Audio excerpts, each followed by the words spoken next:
Magandang gabi sa lahat ng ating manonood. In our society, many families quietly face challenges that are not always visible to the naked eye. Challenges that call not only for awareness but also for genuine compassion and support. One of this is living with autism and other concerns in the spectrum, or ASD, a condition that comes in many forms and levels, requiring different kinds of care and understanding. But what does that really mean to be in the spectrum, and what programs and support systems are available for families, and how can we as a community create a more inclusive and supportive environment? Today, to join us on Agapay, Tatak Rosa Rosal as we open the conversation on the different programs designed for individuals on the spectrum and the inspiring stories of hope behind them. Ako po si William Thio, and this is Agapay, where no one is left behind and every story has someone to lean on.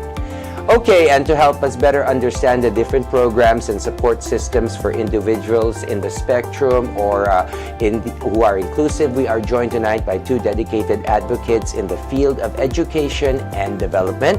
First, we have Ms. Alexa Manlutak, a K-12 principal who has been actively leading inclusive education initiatives and shaping learning environment that responds to diverse needs of students and is connected with the Vanguard Academy. And also with us is Mr. Ariel Santos of the Transcend program of the TVA. He's a coordinator who works closely with individuals on the spectrum, guiding them through programs that build life skills, independence, and of course, confidence. So good evening to both of you, and thank you for joining us tonight. Good evening. Thanks for having us. Okay, thank you, Alexa. Thank you, Ariel. And you know, it's wonderful, you know, to talk about something that is actually misunderstood by a lot of people.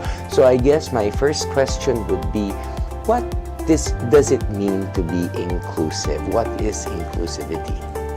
So when we say inclusivity, I'd say it's standing true to the right that everyone has to participate. Okay. So in the context of education, inclusive education is sort of an educational philosophy, or it's a learning model where learners of all abilities share a classroom or learn together with their same aged peers. So when we say I all see. abilities, that's neurotypical, what some people would call normal, but that's Yes, not really yes, the but term. typical Yes, students, yes, typical kids. Yes, neurotypical kids, Uh-huh. yes.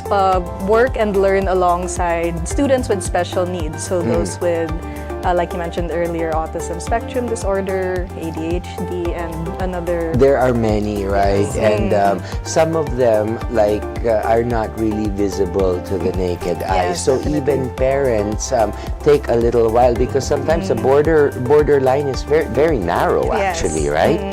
So basically, when somebody is inclusive, or is part of a certain type of spectrum, what do we look out for in the early stages? Because I mean, for kids, right, we have newborn screening now, so we know exactly what to look out for in the general health. Pero sa inclusivity, ano yung tinitingnan dapat ng isang magulang to know whether they need to assess further, or whether they can already sort of brand the kid as a neurotypical child? It's kind of tricky in a sense that every child develops different. Right. So when they're younger, there's some instances wherein their speaking develops faster, their cognition develops much slower. So the pace where the child develops, it's different based on the different domains. But there are behaviors that we can look out for, like what I we call see. them the atypical behaviors, or behavior that you don't normally see on a student or on a child on that age. I see. Basic example would be, there would be a specific age wherein it's not normal, it's atypical for child to walk tiptoeing, still tiptoeing. Oh, yes. One, another behavior. And these are very simple, Yes, subtle very signs, right? Na you can actually, actually ignore kung Yes. tutusin. Yes, Some yes. people might think that it's like, for that age, like, oh, maybe they're just playing, or they'll Yes, think that yes. they'll grow Or out trip of lang it. nila, di ba? Yes, Sa yes, totoo lang yan, exactly. pwede. Oo. And just like what you said earlier, there's a fine line, because there's a specific age wherein that is an acceptable Yes. behavior. Like on the younger years, 2 years old, 3 years old, that's completely normal. And another behavior that you can also look out for are excessive hand flapping. Oh, I see. So Yes. these are the small things that we can look out for. But unfortunately, not every person is informed about Yes. this, diba? Hindi nila. They generally, people like to ignore things, even sicknesses, until it Yes. gets really bad, until the symptoms really get bad. Nobody wants to go to the doctor, Yes. to the hospital. So ganun din siya. Yes. Okay. So, pagka ganito, no, especially sometimes also speech is delayed. And I don't know, in my case, when I was a kid, I had so many things that I wanted to do. It was impossible to walk in a straight line. If you see something, then you'd go there, you'd see something again. Yes. So, there were so many things that caught my attention, which is why after a few years, I was diagnosed with actually ADD, attention deficit disorder, at the time. So that's how my parents dealt with it, to find something. But when I really liked something, like even if it was like a bowl of jumping shrimp or clams from the market that were, being asked to spit, I could stay there forever, because it was something that caught my fancy. Yes. So ganun din yan. Yes, basically. Okay, so let's talk about inclusive education. How is it different from typical education? And when does it actually start? Let's tap on the socio-emotional part. With the word inclusivity, inclusion, the root word is inclusion. So it's more on Include sila. making sure that they feel they belong, they feel that they're loved, they're taken care of, and given importance. Okay. Yes. So you mentioned also when it starts. This can start at any age, really. Okay. So in the school, as early as pre-kindergarten, all our classes are already inclusive. It's really just the idea or the concept of putting everyone of all abilities in the All same together. learning space. Yeah, so long as they are ready for it and they still benefit from that setup, then that's definitely an inclusive space. And what are the challenges of this? Of course, definitely there are, because with different paces of learning and different concerns, how do we manage? That is actually quite important, diba? Yes. So in the classroom, basically the way we train our teachers and the way we conduct our classes are completely different. In a typical classroom, you have like 30 to 40 students to one teacher, whereas in the school, we sort of learn that 1:4 or 1:3. That's the student-teacher ratio. Yes, that would be the ratio that works best, so that we're sure that we're still giving individualized services to the students, because part of providing those services and providing those supports is really getting to know each student as an individual first, and we can't really guarantee that if the ratio was any bigger. So that's it's hard to handle. Yes, it also includes having to train our teachers in a very wide variety of strategies, because we also recognize that not just one strategy won't work for all the kids. We need to be able to pick and choose what we know would benefit each individual child, then find the blend within the classroom. And you have to do that on the fly. So it's an incredible talent. I mean, it's not like you even have time to adjust to the situation, di ba? Yes. So you have to deal with it as it comes. Yes, there's a lot of intuition involved in it. And again, it always goes back to knowing the child. So as long as you know the student, you get to know them at the start of the year, you continue to get to know them, who they grow into as the year progresses. Technically, that skill kind of hones itself as you go along. Okay, but as a school, as a teacher, no, in a classroom setting, how do we find out? Syempre, you have to talk to the parents first. Is that the baseline?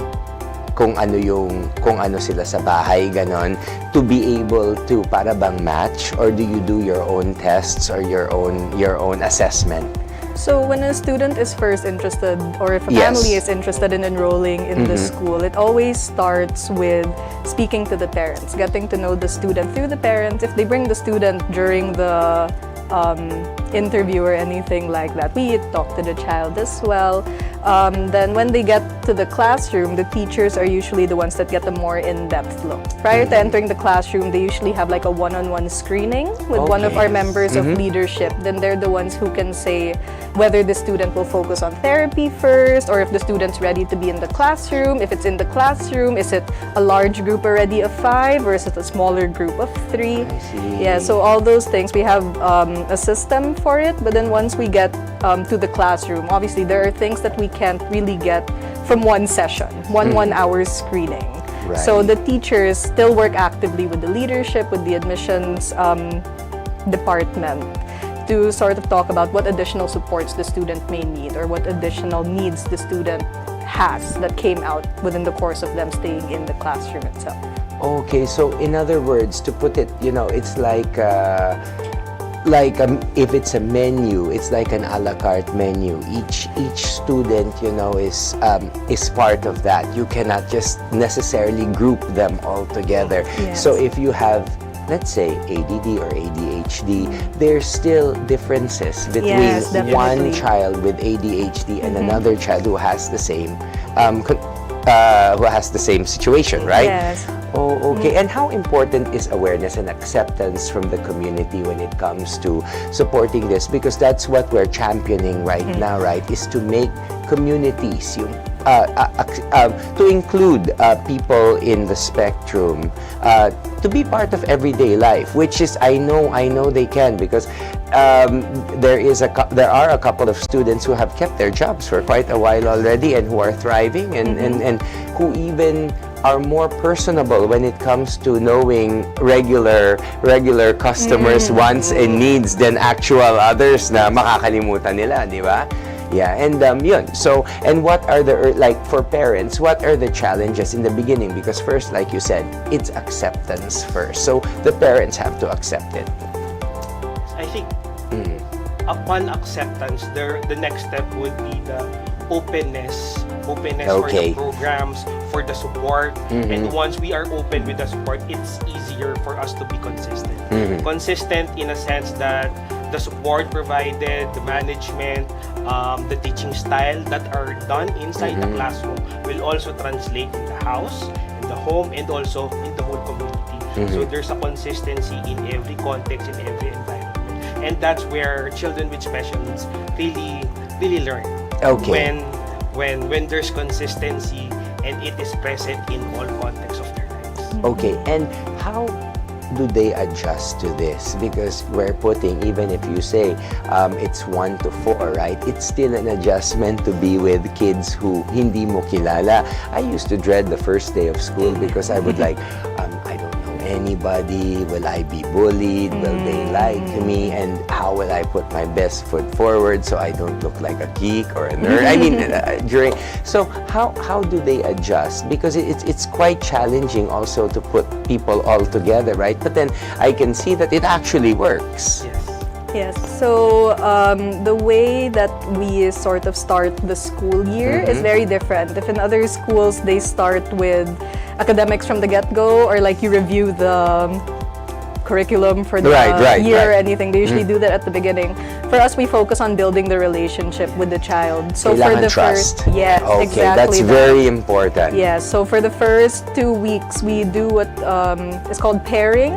I believe that's an ABA term, wherein we follow along with what the student would like to do. And then we start to pair ourselves with the things that they prefer, so that they understand that school isn't necessarily a scary place, or school isn't necessarily a demand-heavy place. It's a place where they feel safe to learn, safe to be themselves, and sort of understand that, hey, these adults and my other classmates understand who I am and where I'm coming from, so I can be myself here.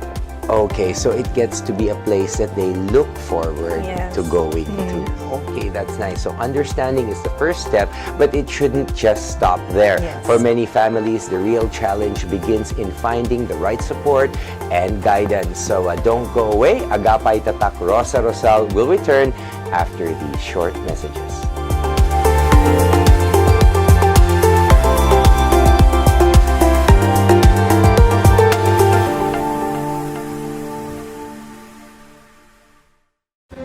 The 2025 was a meaningful year for Bingo Plus Foundation. As our purpose grew, it was time for a new chapter. Introducing DigiPlus Foundation. Education is the bridge to opportunities. Through the Future Smart program, we empower learners and educators nationwide. At DigiPlus Foundation, we multiply learning for a better future. Healthcare should come with no barriers. Kalusugan Plus delivers medical missions, and Embrace Plus mental health support, which empower every Filipino through compassionate and accessible healthcare. At DigiPlus Foundation, we multiply healing. One patient, one community at a time. Every dream deserves a chance. In Wish Plus, we grant wishes, empowering individuals, families, and communities together with their partners. At DigiPlus Foundation, we multiply hope, dignity, and possibilities. Disasters don't wait. Through the Bayanihan Plus program, we mobilize immediate response and recovery efforts. At DigiPlus Foundation, we multiply the spirit of Bayanihan across the nation. DigiPlus Foundation is committed to delivering on our promise to bring help within everyone's reach. When support becomes accessible, impact doesn't just grow, it multiplies.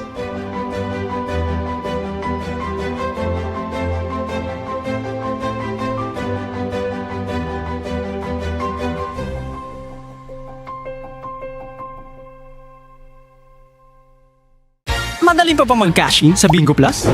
Sa Bingo Plus, Official partner na namin ng Bayad Center. Easy! license ba yun ng popcorn?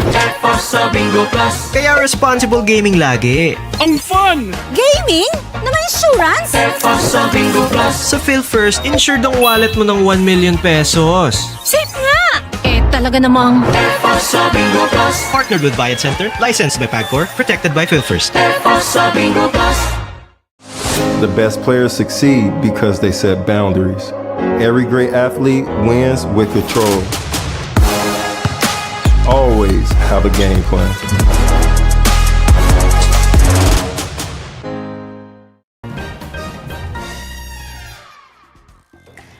everyone! Nakaligo na ba ang lahat?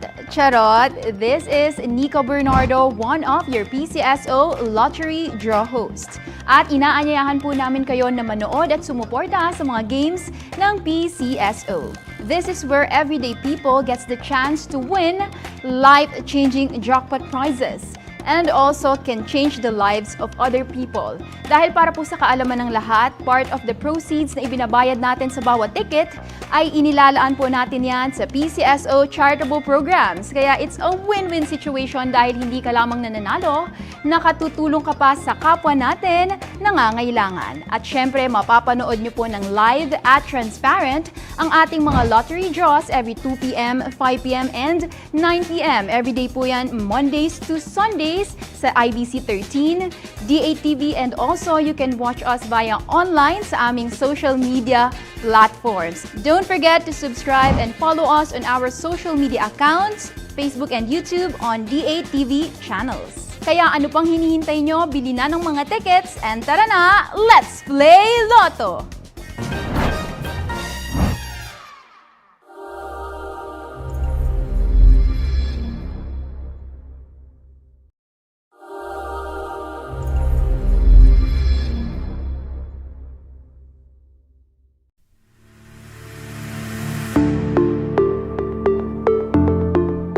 Welcome back to Agapay, Tatak Rosa Rosal, and of course still on the topic of inclusivity with Ariel and of course Alexa. And now that we understand the general sense better, let's talk about the different types of programs available for the individuals and the students of the Vanguard Academy, because I do understand that TVA is the only school that is actually accredited even by the U.S. Embassy, right? Isn't it? I don't know. I heard it is one of the ones though that at the top tier of dealing with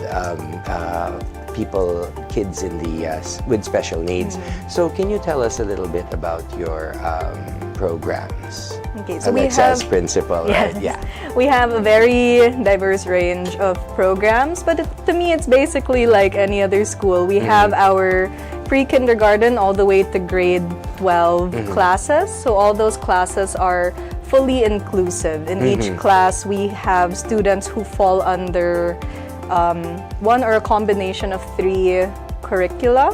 So they can be under the standard curriculum, modified, or functional. Basically, just to meet them where they're at and then build from there. So that's from pre-K to grade 12. Along with that, we also have our allied health and related services department or program, which usually has what I think might be more common to people, which includes the therapy services. So we have our occupational therapist, speech, physical, we have ABA practitioners as well.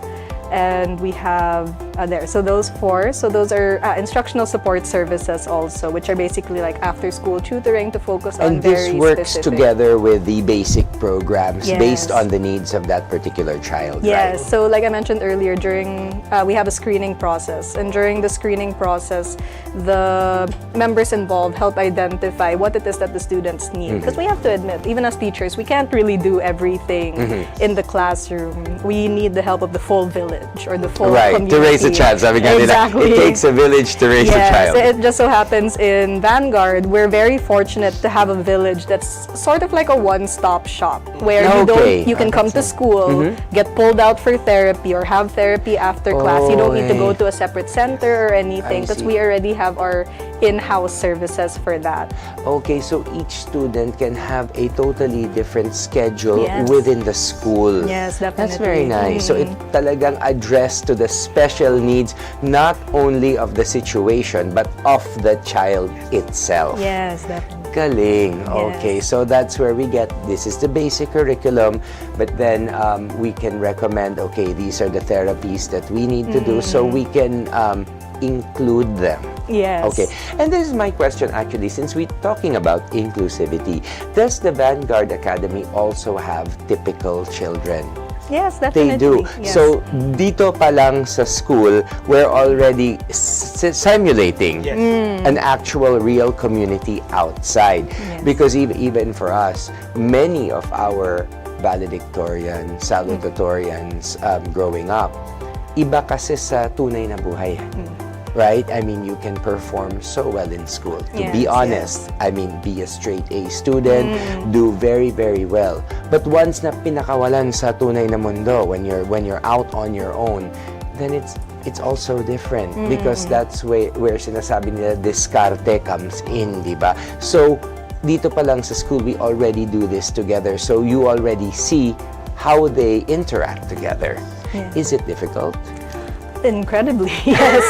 It is very difficult. You know, it's already hard enough in typical schools where neurotypical students argue with each other, they bully and such. In Vanguard, we're very fortunate to have teachers that are trained to sort of avoid, or not really avoid, sort of make sure that those common sad things about other schools don't really occur in the school. So you mentioned earlier about how the way they are in school academically doesn't really translate to the real world. Yeah, one of the things we're very proud of is the fact that our neurotypical students, as they grow up, really have a genuine heart for their classmates with special needs. It gets to the point where we don't really have to instruct them to be like, hey, hold your classmate's hand, or hey, help your classmate do this. They do this on their own accord. They have the initiative, yes. As early as I currently teach grade 3. So as early as grade 3, I have students who are basically my mini teachers. When they see I'm already struggling with something else, I have a student who will stand up in front of the class and continue with the circle time or continue with the morning meeting with But the everyone. satisfaction of that is incredible. Oh, You know, yeah. as a teacher, you can see that, you know, because hindi mo mabibili yung puso yung Yes. compassion. You cannot teach that Usually that's very innate. So masasabi natin sa ating institution na tunay na bayani ang ating mga guro. Di ba? Dito sa Vanguard Academy. Okay, so let's talk about the therapies. Let's go into this because I mean, it seems that this is actually quite what makes it work for each individual, like speech therapy, occupational therapy, behavioral therapy, and how do we use this together, and how long does a child need to go to? Like, usually I hated math tutorial, you know, so I dread it. But for the kids, I'm sure these therapies are enjoyable because it helps them be able to function in their classroom setting, right? Yes. When it comes to there's no specific time frame. As long as they need it, we will provide those kind of services for them. But what really makes it work is the collaboration between the different stakeholders for the child. One is the home, the teacher, the therapist, and other service providers that the child has. That's a very good point, Ariel. So we actually focus on that also. So the school can only do so much. Yes. I mean, the parents also have to understand what the school is doing to sort of mimic it at home. Kasi kung hindi, masisira yung flow, di ba? Just like what I've mentioned earlier, the consistency across all contexts. So the collaboration between different service providers takes care of that. Because there would be meetings, there would be calibrations, there would be constant communication between all of them, so that the goals, the approaches, the techniques, the managements, there will be all the same, so that there would be consistency across all contexts, environments, and even every individual that the child works with. I see. Okay, that's very, very interesting. But it's a lot of work. Oh, yes. And it's a lot of sort of understanding a child before actually getting the program to them. So it's sort of curated. Yes. And the way we understand children is completely different depending on the professional. So for a teacher, academically, you know, we can sort of lead the way there. And since we spend the most time with them in a day in the school, we can inform a lot on regular day-to-day behavior. But then the way we see things might be totally different from how a parent experiences it or how a therapist views it. Like perhaps one of their behaviors might be sensory seeking or something of that sort. So that's why I like that teacher's auntie highlighted the collaboration, because that's one of the things that are difficult but is really a cornerstone in the school, where we really have to talk to each other, to the point that if in regular schools the parent-teacher conferences are like 20 minutes, 30 minutes, we really make sure that each student gets a 1-hour parent-teacher conference that has the full team there of teachers and therapists to fully discuss the progress of the student and how we're going to move forward in a way that everything's aligned. So we really do not waste any time. Every definitely single not. thing is, plotted properly. So Yes. we make use of the whole day, the whole week, and the whole school year. Yes. But personally, how about the focus of the students? Do they have the same length of classroom time as neurotypical when you're in the spectrum, or do we modify a little bit depending on, are there more breaks? I mean, to adjust to what is needed, or can we actually go through the whole usual 45 minutes classroom time? So the baseline that we offer in the school follows the same schedule as a regular classroom, wherein students get a minimum of 5 to 6 hours in a day. Then each learning block is about 40 minutes, then with snacks and lunch and everything in between. For our students with special needs, typically there are what we call accommodations. So those accommodations are the things that we provide to sort of help them reach their goal. We're not changing the goal. These are just the supports that are given. So that can include things like movement breaks. We have a lot of students, if you go to the school, our hallways are never really clear because we always have students who are taking walks, sort of like to recalibrate themselves and prepare themselves for another chunk. Same thing goes if they have worksheets. We have some students who only have, let's say, 3 items on a paper instead of 10, because we don't want them to be overwhelmed from the get-go. So those sort of accommodations are present. Okay, so we use different speeds, different methods. What's important is we reach our end goal. Yes. However, whatever is inside the sandwich depends. It really depends. Basta yung goal natin is met. Okay, Teacher Santi, can you tell us about the Transcend program and what is its main goal? I understand this is rather new, right? In a way, it's rather new, but it seems to be the breakthrough. It seems to be there. I think this is where I got it wrong. Vanguard is the only school that has a program like Transcend. Yes. Okay, so can you tell us a little bit about it? All right, so from the K-12 program, so they'll be completing elementary, high school, junior high school, senior high school. So what's next for them? So what if they're not ready yet for college, or they're not destined for college? That's where the Transcend program comes in. Okay. So the Transcend program is a program for adults, young adults 18 years old and above, wherein the program will try their best, our best, to give or to achieve, to help them achieve their fullest potential of these students with special needs. So may it be in the context of a possible higher education, college, university, or may it be in the form of employment. Right, which is the goal actually.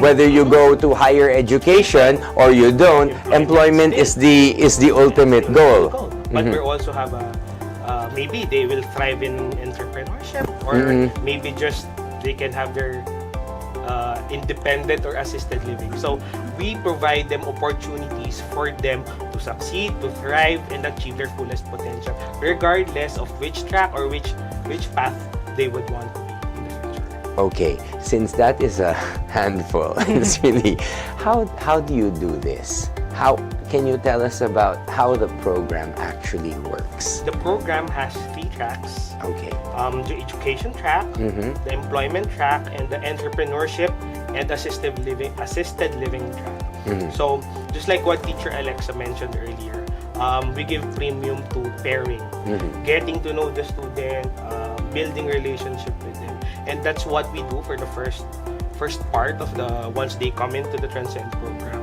It's where we know their strength, know their weaknesses, the things that may need support with, things that may need to help with, and that's what we use to help them determine which track that they can go to moving forward. So education, with its name, it's a track dedicated for students with special needs that there's a potential for higher education. May it be a diploma course or a certificate course.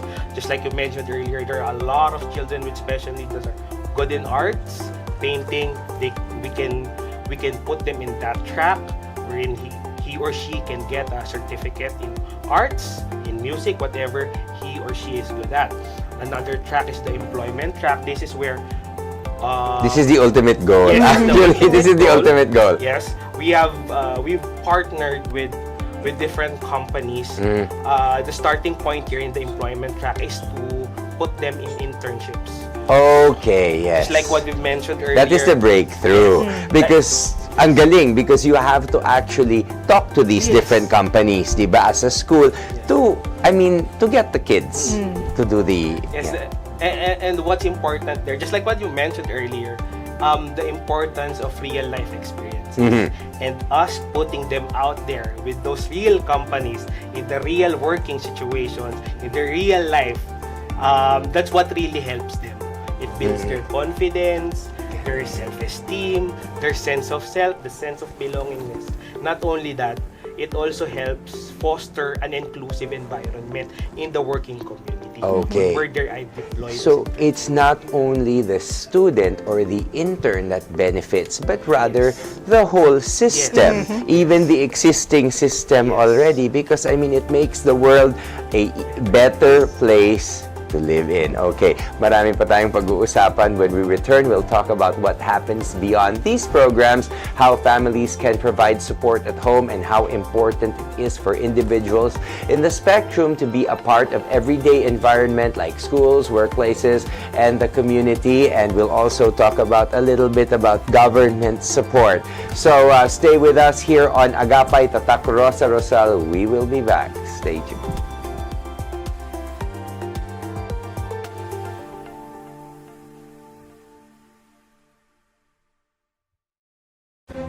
2025 was a meaningful year for Bingo Plus Foundation.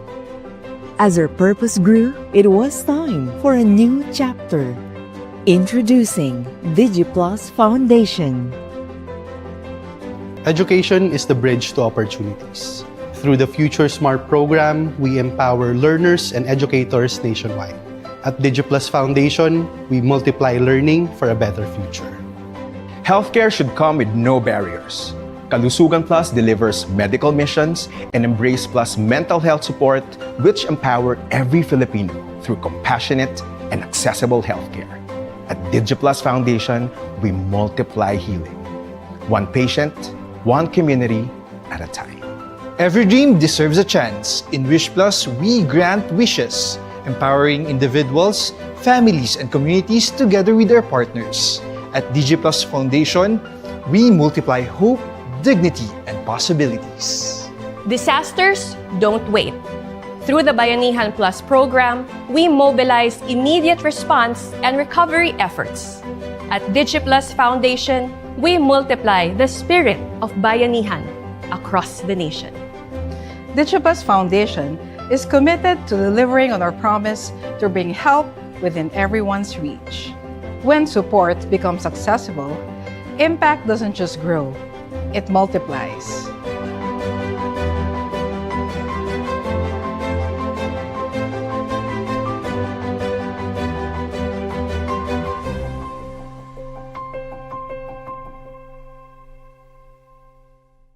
Madali pa mag-cash in sa Bingo Plus? Sa Bingo Plus. Official partner na namin ng Bayad Center. Easy! License ba yun ng popcorn?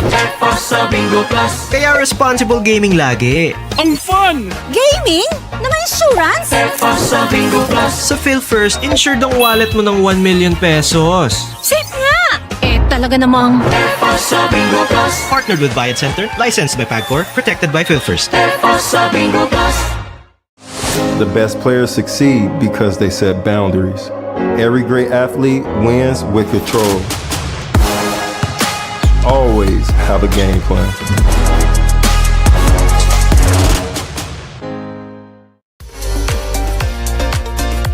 And tonight, we aren't just talking about beauty, we're talking about the business of beauty and the heart behind the hustle.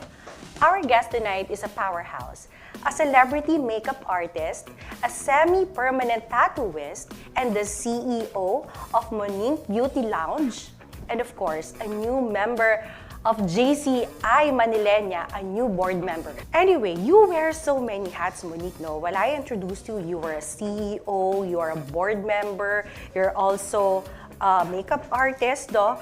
Which one did you put on first? Okay, I started as a makeup artist. Okay. It's a dream, a passion also. Well, a lot of friends and clients are encouraging me na maybe you should open up your own shop na talaga, like your own physical shop where everyone can really go and meet you and experience what we are experiencing, what you're providing to us. So congratulations, Monique, on being a new board member of JCI Manilena. Thank you. Yeah. What drew you to this specific organization? Yeah, it was something very personal actually to me. What they do kasi is they help the community, especially yung mga nasa sa mga kailangan talaga ng help. So, they opened those doors by creating projects, programs for them to help them. Yan. It made me realize na I really want to be part of that. Parang, and I'm thankful, I'm grateful for JCI Manilena and for appointing me as one of their board of directors. Thank you.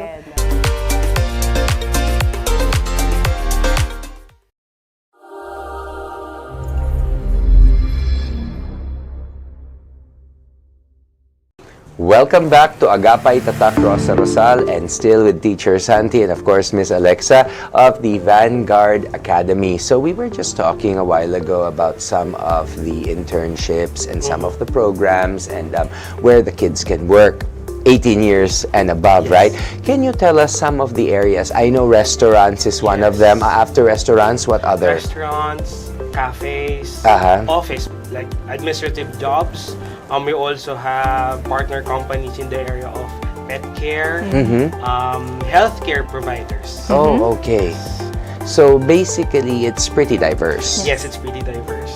Okay. And what's good with our program, our employment program, is that we just don't plug them there and let them be. Oh, we okay. provide support along the way. We have this job coaching initiative wherein teachers will be together with the students once they're employed in the internship sites. We call them job coaches. So that's sumasama sila. Yes, sumasama sila. They help out in managing the child, helping them be accustomed with their new environment. But more than that, the job coach's main goal or main responsibility is to equip and ready the environment.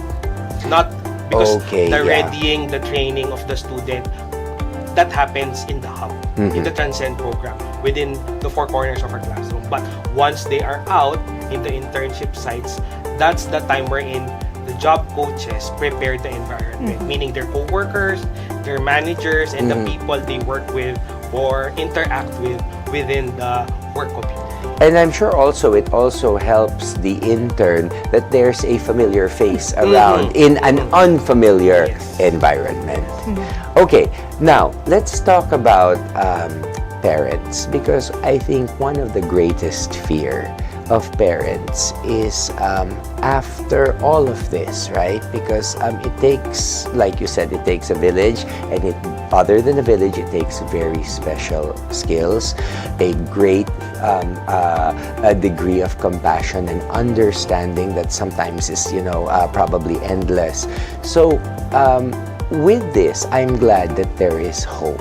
That it gives the parents hope that school is not just a daycare, and what are we going to do after? It gives purpose and it's aspirational, so we can achieve our dreams and beyond. And my question is, generally, with the way you see communities in general, is this sustainable?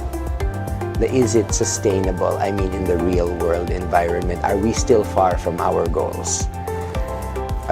Or do you think that soon we will be able to have a completely inclusive community? Because I think that's the right goal in all aspects and angles of life. Because for me, if I had a child, I would want to make sure that their future was secure in any way, shape, or form, of course. So with that then, let's go to teachers. Ano yung skills na hinahanap ninyo sa isang guro of inclusive education? Well, as someone who's very actively involved in the recruitment process of the school, I think the main thing that we really look for is a teacher or our teachers who genuinely want to connect with the students. Because we have had applicants in the past who were amazing pedagogically. They can create really smooth lessons. They have all their visuals in place. But when it came to the actual lesson or when it came to the actual implementation, what really lacked was them trying to really connect with the students. And in our case, in all abilities classrooms or in inclusive classrooms, the connection is really where everything starts. Because so if there's no connection, wala. Everything that they prepared is for naught because the student won't pay attention or the student will have a hard time engaging because they have things in their minds that are more interesting to them. And to add on that, I think I don't want to break the cliche that teachers are patient. Yes, but more than that, it should be the heart. The heart to provide support, to the heart to help students, not just students with special, but any kind of students of all abilities. Because if you have the heart, the patience will follow. The drive to be better when it pedagogical. Whatever that term is. That one, it will follow. The competency will follow because you have the heart to help the students. Same thing goes if a teacher is willing to be a lifelong learner. That is a very massive thing because in inclusive education or in all abilities education, there is no such thing as having the same case over and over again. You can't really teach the curriculum over and over again. You're going to have student is a new experience. Exactly. So if we have had teachers who came from typical schools and have been teaching for more than 10 years, but when they come to the school, when they come to Vanguard, they do have a difficult time because it's not just one size fits all. So if we have teachers, the ones who do succeed are the ones who are willing to keep learning, the ones who are willing to make the mistakes, yes, but also ready to reflect on them and come back better for the students that next day, if not within the day. So generally there's a lot of things going on, right? So for families who may feel hesitant, is it better to integrate children into mainstream settings early on, or should they begin with a specialized learning, or it depends on the child? It definitely depends on the child. So we have what we call the response to intervention, triangle model, wherein we put the child where they would benefit. There are some students who at an early age would benefit from having intensive one-on-one sessions for therapy or even just for instruction to sort of work on the baseline skills where academics isn't really the main priority. But there are other students where if they're going to benefit from that social environment, because classrooms are social talaga in nature, the recommendation would be to put them there. The earlier that we can get them integrated into even a microcosm of a community, that would be better because that shapes... That's more ideal. Yes, that would shape the individual child and that would shape the community that they enter, but only if they're ready. And since we've noticed that there are a lot of people in the spectrum, even the middle income or the underprivileged, are we connected for parents who would want to have this type of education available to their child, but that their financial capabilities are limited? Is there anybody who they can talk to? Are you partnered with anyone who can actually help them or shed light on kung paano nila ma-achieve itong mga goals nila para sa mga magulang na yun? So we are partnered with the Missionaries of the Poor. Even before I started in the school, that was already the community that we're partnered with, and they send us scholars. At the moment, one thing I'm really looking forward to in the school is the fact that part of our purpose includes shaping the communities outside. So there was a time recently where we met with a lot of public school teachers in Makati, and we were able to talk with them and sort of begin the conversation on how we can bring our inclusive ed system to the public school classroom, since we are seeing initiatives from the government to sort of start off inclusive ed so in that's public good schools. then. So I was going to ask that, but I'm glad that the government it came from you. That I just hope that it will be a continued support from the government, because I'm sure we all need it. So before we close, what advice can you give to employers or other individuals to provide, support to be able to achieve all of our goals? Because I mean, I guess we all have to have a mindset of openness, and definitely we have to also understand openness, compassion, understanding, and a host of other things. So to strike a balance in the whole community. Yeah, so for me, it's two things.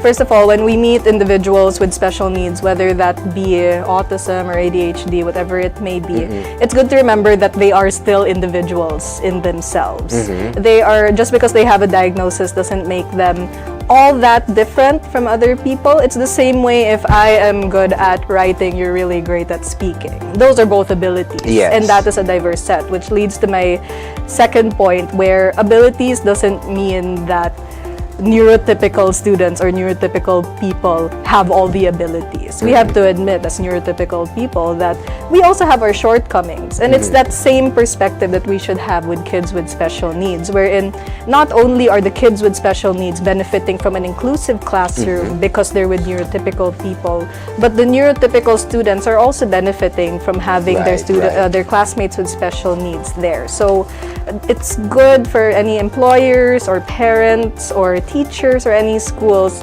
It's really just a matter of seeing the student for who they are, seeing the child as an individual, not by their diagnosis, not by their behaviors. They are who they are because that's them. By their signature, by their features, by their thumbprint, as an individual, as a child. Okay, and finally, what messages would you like to share with families who are navigating this journey? Two of you, and also, where can they get in touch with you in case there's any questions or for the queries? families or the individuals with special needs, it's never too late to provide them with the opportunity for them to succeed, for them to thrive, for them to achieve their fullest potential. Never too late. There's never big of an age, never too old. Right now is the best time for them. There's no better time than the present. Okay. Yes, exactly. So you'll be able to reach, or you'll be able to find Vanguard through Instagram, Facebook, the Vanguard Academy. You can also find more information about the school on our website, vanguard.edu.ph. That also includes a link for recruitment for teachers and admissions for students. Okay, and whatever age you are, whatever concerns that you have, whether you think it's hopeful or hopeless, you'll be able to find something that will help the child, that will help the parents, and once that is already dealt with, definitely the next is to include them in the communities. Yes, and that is the goal. Okay, so thank you very much, Miss Alexa Manluta, K-12 Principal and Teacher, the Vanguard Academy, and of course, Teacher Ariel Santos of the Transcend Program Coordinator and Teacher. Thank you very much for also educating me, because I have a lot to learn about this, and also maybe understanding why I do the things I do and why I think the things I think. So inclusion begins with awareness, but it is sustained through action. Let us continue to open doors, create opportunities, and build a community where everyone, regardless of ability, has a place to belong. Ako po si William Thio, and this has been Agapay, Tatak Rosa Rosal, where every story matters and no one is ever left behind. Magandang gabi po sa inyong lahat. Thank you. Thank you so much. Thank you, guys. Thank you.